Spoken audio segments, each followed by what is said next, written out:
welcome back to It's a Tool Thing, drawer number 7 on the toolbox tour. This drawer is a mess. This is probably one of the places they could have stole a 3-inch drawer out of. She's pretty deep, which it is nice to have a deeper drawer, but this is what happens. You start stacking stuff up. Obviously I use a lot of these Scott's towels, so I got a random of them sitting all over the place. Let's see here.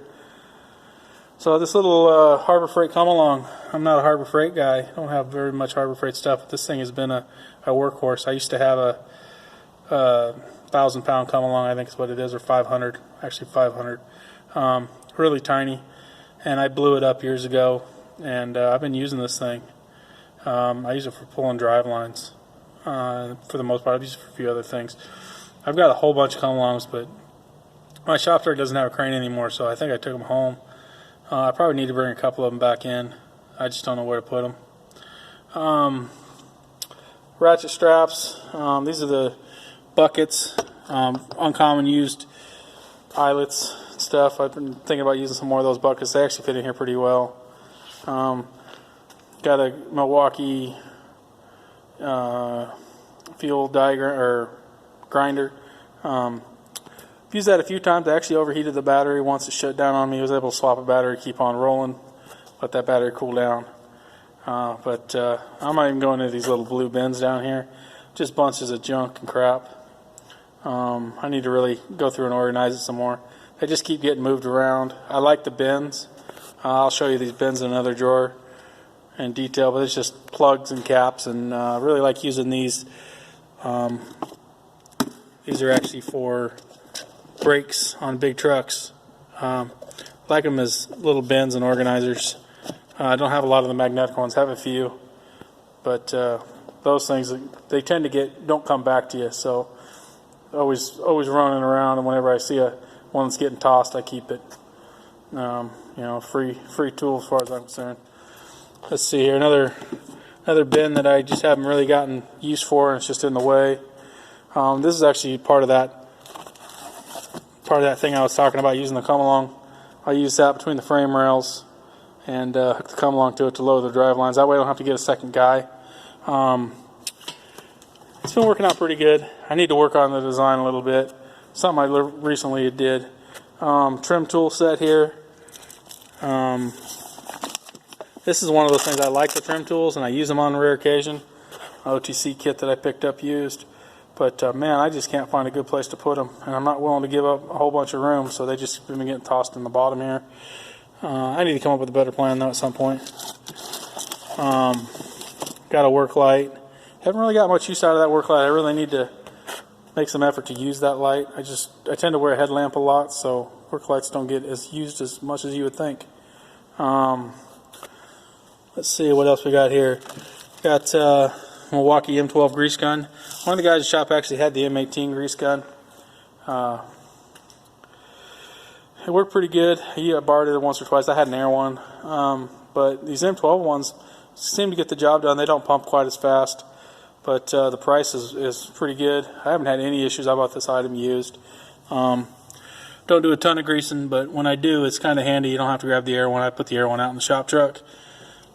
Move that over to the side. This impact gun was a heck of a thing. My dad actually gave me this old Mac impact gun.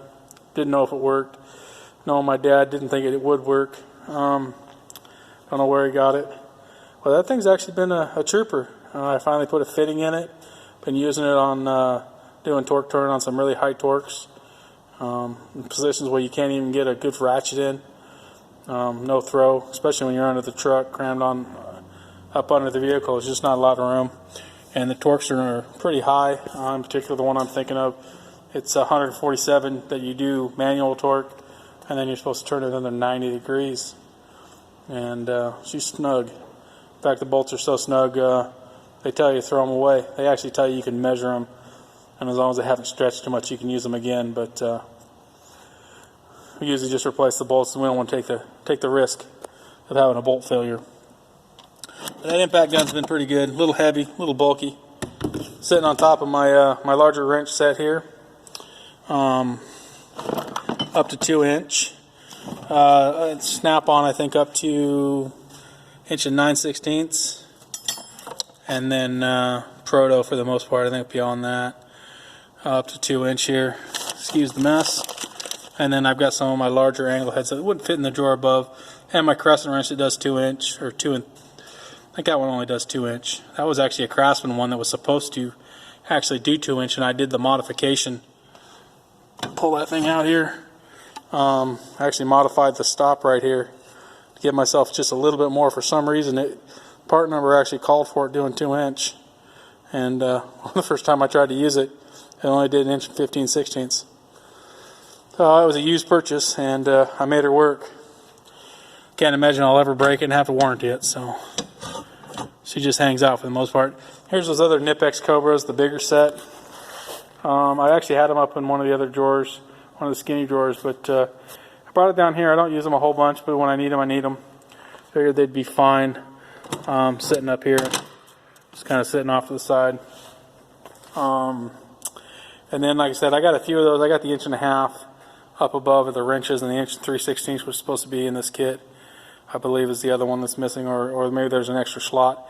This holder here, I don't know what it's used for. There's a manufacturer name on it and whatnot. And I've tried to contact them years ago and gotten nowhere with them. There's a part number and everything. They couldn't find it. I don't know what it was actually meant for, but I didn't have to modify it too much to use it as a nice wrench organizer for these bigger wrenches. Had to cut open some of the gaps, I think, on the bigger ones, if I remember right. But other than that, I mean, it's a great way to keep them organized. Big wrenches are always one of those things that end up in a pile, like I had those random wrenches. And then here I've got a 15/16 torque adapter and a full set of snap-on crow's feet from 1 inch and 1/16 to 2-inch. I actually keep the 1.5 inch out because it's pretty common, or more common for me to use. Should be in the middle of the set, but one of the negative parts about these bar styles, they don't take up much room, and they work pretty good. These are actually just a piece of bar stock. I got some O-rings holding it together so they don't slide off on me. But one of the drawbacks is the one in the middle you need, you got to pull several of them off. So since I use that 15/16, or excuse me, 1.5 inch more often than any of the other ones, that and the 2-inch here on the end are the most common I use. I just put them on the end, make it easier to get to. And then again, I got some more of these bins of random stuff. And this other box here that I moved aside a second ago, a tool I probably didn't need. I need to take it out of this kit, to be honest. It's another one of those blow molded case issues. But something I just picked up. It's actually a Sun-X wheel socket set, 1-inch drive. I don't even have a 1-inch drive gun, but every now and again we can't seem to find the socket in the shop. So I just, deal on it. Figured what the heck. I've actually used it a couple times. This one here in particular, it's the old bud socket style, and it's a separate socket. And at one time, it actually was the way to go. You couldn't fit the other socket in because normally it's part of the 1.5 inch. But I've used it quite a few times. It's been worth the purchase. I actually was figuring it'd probably just hang out, but I stared at this thing for 1.5 years at a pawn shop, and just waiting for the day when the price came down to where I was willing to buy it, and picked her up. Thanks for watching. Please like and subscribe.